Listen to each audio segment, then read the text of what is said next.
آخر سؤال وهو 6 و7 و8 خليته لوحده. جيت أعمله في الفيديو بس غلطت فيه وبتاع فعملته تاني، كانت عندي غلطة في الإشارة يعني فلخبطت الدنيا. ما علينا، بيقولك simplify الفورس سيستم برينج، تمام، وعاوز ماجنتيود الرينج وقبل الرينج ومكان الإكس عند زد أكس.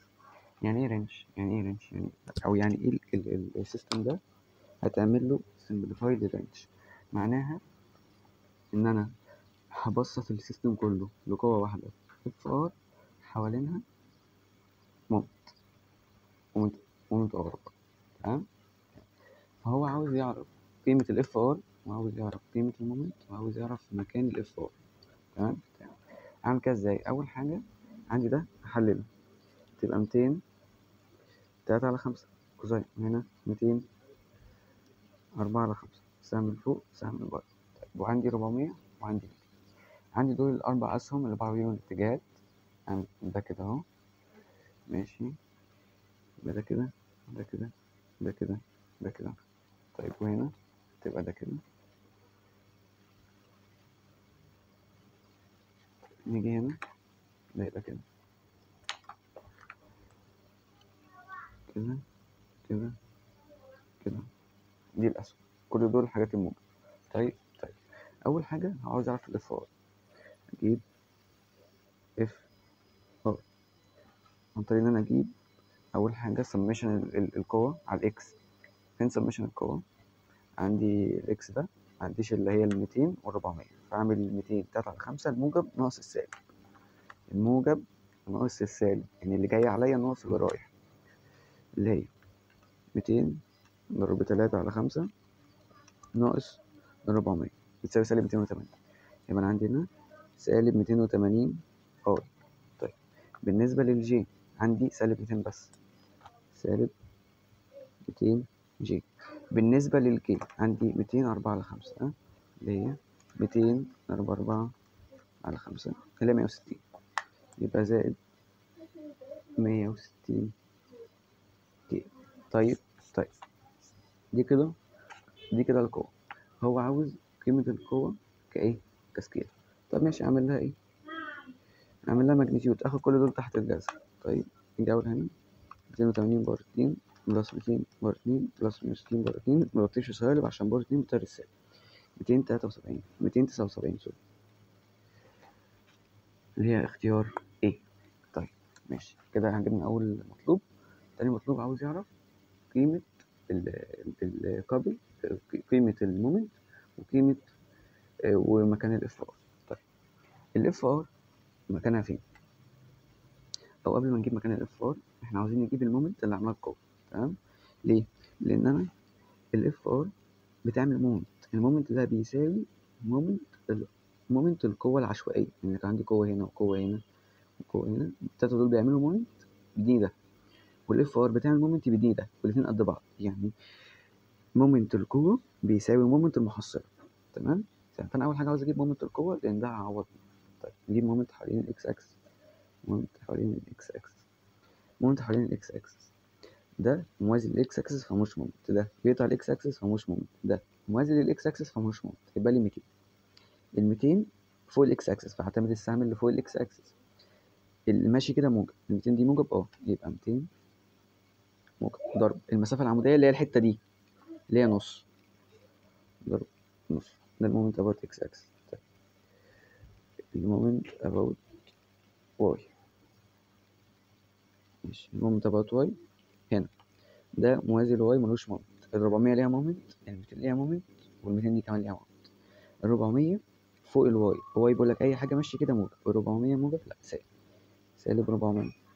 400 تبعد مقدار قد ايه عن محور واي العمودي؟ نص، 0.5. إيه ثانية مش محتاج اجيب المومنت ده،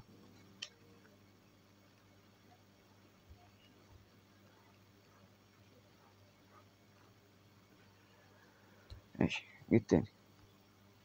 بصوا يا جدعان، لما يجي يقول لي رينج، يعني ايه رينج؟ يعني عندي عاوز كده كده نسمع على الهامش، يعني يقول لي رينج، يعني يقول لي مثلا عندي قوة أو كذا قوة مثلا كده، القوة دول أنا بحولهم لريزلت. تمام، القوة دول عاملين مومنت اسمه ام توتال مثلا، ماشي، والريزلتنت اللي هي اف ار عاملة مومنت اسمه ايه؟ ام ار. ام توتال بتساوي ام ار لنفس النقطة. تمام تمام، والاف ار عليها المومنت ار، ده الرينج، ان فورس عليها المومنت بتاعها في نفس الاتجاه. طيب هستفيد ايه من معلومة ان الفورس عليها نفس الاتجاه؟ انا دلوقتي ماشي مومنت وهو طالبه مني، فانا هفترض مكان الاف ار. فين الاف ار؟ بيقول لك ان هي اصلا مغششه، بيقول لك ان هي ايه؟ على الاكس زد بلين. يبقى هي المفروض ان هي على الاكس زد بلين، نقول ان هي مثلا في مسافه هنا. تمام، مشيت كل ده اللي هو قطعه من الزد، ومشيت كل ده اللي هو قطعه من الاكس، وطبعا عامله اسهم. هي سالب 280 في الاي، يبقى هي سهمها لورا 280، وسالب 200 جي يبقى هي سهمها كده اهو 200، و160 كده يبقى طلعت 160.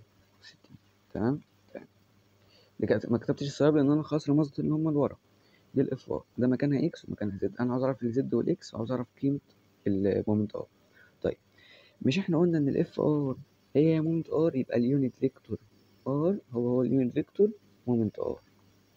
يبقى انا لو جبت اليونت فيكتور بتاع الار هيكون هو اتجاه الام ار. طيب يونت فيكتور الار ازاي؟ اقسم ده على دول. يونت فيكتور الار بيساوي سالب 280 على 379. اه مش عاوز احولها لكسر عشان الديسمال ما تروحش مني. تساوي 200 على 379 جي، زائد 160 على 379 كي. تمام تمام، ده اليونت فيكتور ار. واحنا قلنا ان المومنت ار كفيكتور بيساوي قيمة المومنت ار مضروب يونت فيكتور ار. ليه يونت فيكتور ار؟ لان هما الاثنين على نفس النقطة او على نفس الاتجاه، فيونت فيكتور دي هو يونت فيكتور دي، فانا استعملت ده عشان اجيب ده. فالمومنت ار بيساوي، اضرب بقى المجهول ده فيهم كلهم، سالب 280 ام 379 ناقص 200 ام على 379 زائد 160 ام على 379 اهي. اوكي، ده كده تحليل الام ار اللي هما برضو هنا واحد كده واحد كده واحد كده. تمام تمام، دلوقتي عاوز اجيب محصلة المومنت عند نفس النقطة اللي عندها المومنت ار، عند النقطة دي. فهرسم اكس اكسس واي اكسس وزد اكسس، وده ثانية بس ارسمهم بالمسطرة عشان الرسمة تكون ايه؟ مظبوط. نسميه زد داش واكس داش وواي داش. تمام، هرسم الاربع مربعات بتوعي برضو هنا، هرسم الخط الازرق كده اهو كده اهو كده اهو كده اهو، نرسم زي دول كده اهو كده اهو كده اهو كده اهو. طيب هنا عندي كده اهو وكده اهو كده اهو، متأكد كده مظبوط كده مظبوط كده مظبوط. تمام، انا ليه هجيب المومنت حوالين المحاور دول مش حوالين المحاور دول؟ ليه؟ لان المومنت بتاعتي هنا، الرينج عندي هنا، وانا المومنت ار بيساوي المومنت تي عند نفس النقطة، فما دام المومنت خارج من هنا يبقى مومنت القوة بيساوي هنا برضو. تمام، عشان كده اضطريت ارسم التلات محاور دول. طيب نجيب بقى المومنت حوالين الاكس داش. مومنت حوالين اكس داش يساوي، طبعا مش هجيبه بالنسبة لاف ار، تمام، هجيبه بالنسبة ايه؟ لدول. كده كده اصلا دول حتى امثلة الخط، ما علينا. طبعا دي ال 280 دي ماشية في الاتجاه اللي ورا، ماشية في الاتجاه اللي ورا عشان بس السهم مش باين، كان باين مش باين. طيب طيب ماشي، هنا عند الاكس داش دي هتطلع تلمسه وملهاش مومنت، دي موازية لي وملهاش مومنت، 400 موازية لي وملهاش مومنت، يبقى لي 200 بس. ال 200 تحت الاكس داش، يبقى هتمد السهم اللي تحت. السهم اللي تحت بيقول لك اي حاجة ماشية كده موجب، دي ماشية كده لا يبقى سالب، يبقى سالب 200 مضروبة في المسافة العمودية اللي بينها وبين محور اكس داش. لو شديت دي هتلاقيها جت هنا. المسافة اللي بينها وبين محور اكس قد ايه؟ الحتة دي، وطبعا اللي تحت دي 0.5، ده عرض الصندوق. يبقى الحتة دي بكام؟ زد كل ده زد ناقص النص، يبقى زد ناقص النص. مومنت او واي داش، مومنت اباوت واي داش. عندي دي ليها مومنت، دي ليها مومنت، ودي موازية لواي فملهاش مومنت، 400 ليها مومنت. جيب ال 200. ال 200 هي اللي قدام الواي داش، بيقول لك أي سهم نازل موجب. هل ده نازل؟ لأ ده طالع، يبقى سالب. سالب 200 في 4 على 5. المسافة العمودية ده يبعد مقدار قد إيه؟ عم حراي يبعد الحتة دي اللي هي إيه؟ 3 ناقص الإكس. 3 ناقص الإكس. ماشي. ده تحت محور واي داش. تحت محور داش بيقول لك أي حاجة ماشية كده موجب، وده ماشي كده يبقى سالب. يبقى سالب 200 3 على 5. يبعد قد إيه؟ شده يوصل هنا، يبعد مقدار زد ماينس نص. طيب قلنا ال 200 دي ملهاش عشان برجع. طب ال 400، ال 400 تحت الواي بيقول لك أي حاجة ماشية كده موجب. 400 ماشية كده يبقى بلس 400. المسافة العمودية ده يبعد قد إيه عن مقدار واي؟ لو جبته هنا هتلاقيه يبعد هذا الجزء، أو لو شديت واي هتلاقيه بيبعد هذا الجزء اللي هي الحتة دي اللي هي زد ناقص نص برضه.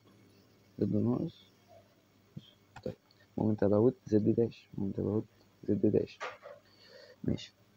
هنا عندي دي موازية لزد ملهاش مومنت، ودي بتقطع زد من تحت ملهاش مومنت. ال 200 ليها مومنت و400 ليها مومنت. ال 200 ورا الزد، ورا الزد السهم اللي ورا الزد بيقول لك أي حاجة ماشية كده موجب. تمام. وهي ماشية كده يبقى موجب. يبقى 200 ضرب يبعد قد ايه يا عم محور زد؟ بص تمشي كده اللي هي الحته دي. الحته دي اللي هي بكام؟ باكس. طيب ماشي نكمل. عندي ال 400. ال 400 هي كده موجوده هنا، فهعتمد السهم ده. السهم ده بيقول لك اي حاجه ماشيه كده موجب. 400 موجب يبقى بلس 400. 400 تبعد مقدار قد ايه يا عم محور زد؟ تبعد 2. تمام. تبعد 2 اللي هي 800. طيب انا كده جبت الام اكس داش ام واي داش وام زد داش، وانا عندي المومنت ار موجودين برضو عند النقطه دي. تمام. يبقى ده بيساوي ده، وده بيساوي ده، وده بيساوي ده. مومنت المحصلة بيساوي مومنت عند نفس النقطة. طيب يبقى ده سالب 280 على 379. تمام. ام بيساوي ده اللي هو السالب 200 مضروب في زد ناقص 0.5 اللي تحتيه. نجيب هنا الواي سالب 200 على 379. ام بيساوي سالب 200 على 4 على 5 يبقى 160. أو بص بلاش أحولها وأفهمك ليه بعدين. 200 على 5 ناقص، أو كان ممكن أحولها عادي. ناقص 200 3 على 5 زد ناقص 0.5 زائد 400 زائد 400 زد ناقص 0.5. نيجي هنا المومنت أباوت زد اللي هي الحتة دي 160 على 379. المومنت بتساوي اللي في الزد اللي هي 200 إكس بلس 800. طيب أنا هدفي معايا 3 معادلات فيهم 3 مجاهيل، معايا الإم ومعايا الزد ومعايا الإكس.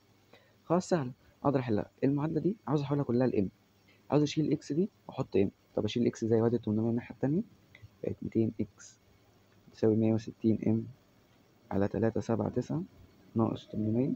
أقسم كل ده على 200. الإكس بتساوي 160 صح ناقص 800. أنت عشان تكتب كل دي على الآلة فحاول بسط الأرقام عشان الآلة تكفي. الآلة ليها حدود، ليها كذا رقم فما تتزنقش في الآخر. فحاول بسط الأرقام اقسم على 200.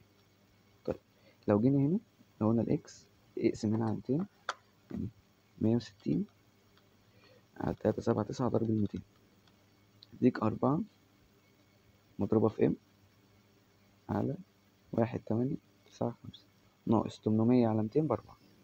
دي كده قيمة الإكس. تمام. ده قيمة الإكس بدالة الام عوض بيها هنا. طيب يبقى أنا عندي إيه؟ سالب 200 ام على 379 بيساوي إيه؟ أكتب بقى ده 200 4 على 5 3 ناقص إكس. أنا هشيل بس الإكس هي اللي هعوض بيها، مش هشيل كل ده. شيل إكس بس وأحط ده 4 ام على 1895 ناقص 4. تمام كده ماشي. ناقص بص بقى عاوز اشيل ده واحط في دلالة الام. اجيبها ازاي؟ من هنا عندي سالب 200 في البراكت اللي هو سالب 200 في البراكت بيديني ده، يبقى 3 على 5 مضروب في ده على طول. طبعا ده في اشاره سالب فاكتب السالب بتاعته. 280 مضروب في 3 على 5. طبعا 280 اصلا مقسومه ايه على 379 7 ممكن نقولها كده مضروبة في ام. تمام، الفرق ان انا شلت دول وحطيت ده مضروبة في 3/5 زائد 400. نفس الكلام هشيل ده واعوض ايه، اعوض بدول، اقسم دي هنا على 200 فتبقى لي 400 مضروبة على الكلام ده سالب 2/8 كام، 3/7/9 ده مقسوم على السالب 200 دي اللي انا وديتها على السالب 200 دي. تمام. ممكن اشيل السالب 200 من هنا وهنا واحط هنا سالب 200. تمام، ان انا 400 هنا شلتهم مع بعض. طيب وبقى لي ايه، ده مضروب فيه. ماشي تعالى نبسطها بس. عندنا دي ماشي، مش عاوزين نعوض بدي، عاوز اعوض باللي هو ايه، تبقى سالب 160 مضروبة في البراكت ده اللي هو 3 ناقص الكلام ده 160 على 3/7/9 في المومنت ناقص 800 على 200. طيب مش عاوز ابسط دي ناقص، انا هنا عملت ايه، شلت 200 دي وضربت ده في 3/5. ماشي نتأكد من الإشارة دي، إشارته هنا كانت سالب فشلتها بالسالب طلعت لي سالب دي. تمام، مضروب في 3/5. تمام، دي المفروض كده مظبوطة. طيب نيجي هنا فوق، ثانية 400 على 200 ب200 ازاي؟ ب2 بس يا ربي، لا تكون دي الغلطة، لا تكون دي الغلطة. طيب ماشي يا رب، بسم الله. تمام، بص انا هكتب بس اول بتاعة دي لان هي بتعمل زحمة.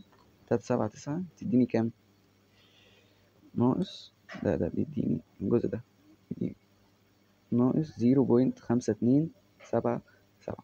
نكتب ده كده احسن. 0.5277 مضروب في اكس يساوي سالب 160 مضروبة، افتح براكت 3 ناقص افتح فراكشنين 160 ضرب الاكس على 3/7/9 ناقص 800 على 200.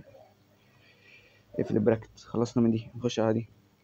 ناقص 3/5 مضروب في 280 ضرب الاكس على 3/7/9 ماشي ناقص 2 ضرب سالب 280.